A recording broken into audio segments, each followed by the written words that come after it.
పేదరికం వేరు, దరిద్రం వేరు. పేదరికంతో బతికినవాడు, పేదరికాన్ని ప్రేమించినవాడు ఎప్పుడూ బాధపడ్డు. వాడికి బాధ అనేది తెలియదు. పేదరికమే మీకు నేర్పుతుంది. పొద్దున్న లేవగానే నీ పేదరికం నీకేం నేర్పుతుందంటే, ఎలాగైనా వెళ్ళి 4 రూపాయలు సంపాదించి భార్య పిల్లల్ని పోషించుకోరా అని జీవన మార్గాన్ని చూపించేది పేదరికం.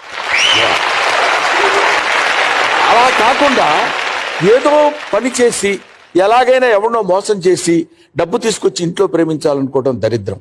పేదరికంగా ఉండొచ్చేమో కానీ దరిద్రంగా మాత్రం ఉండకూడదు. అవునండి. ఒరే పూర్ ఫెలో అని తిట్టొచ్చు కానీ ఒరే దరిద్రుడు అని తిట్టించుకోకూడదు. అవునండి. ఆత్మ గౌరవాన్ని పోగొట్టుకున్నాడు పేదవాడు. అందువల్ల పేదరికాన్ని నువ్వు ఎప్పుడైతే ప్రేమిస్తావో నీ జీవనం హాయిగా ఆనందంగా ఉంటుంది. నా జీవితాన్ని పేదరికంతో మా నాన్న మమ్మల్ని పెంచాడు కాబట్టి వి లవ్ పావర్టీ. పావర్టీని మేము ప్రేమించాం కాబట్టే ఇందాక మీరు అడిగారు ప్రశ్న. అప్పటి నుంచి ఇప్పటి వరకు బాధ, కళ్ళనీళ్ళు పెట్టుకోవడం ఇలాంటిది ఎప్పుడూ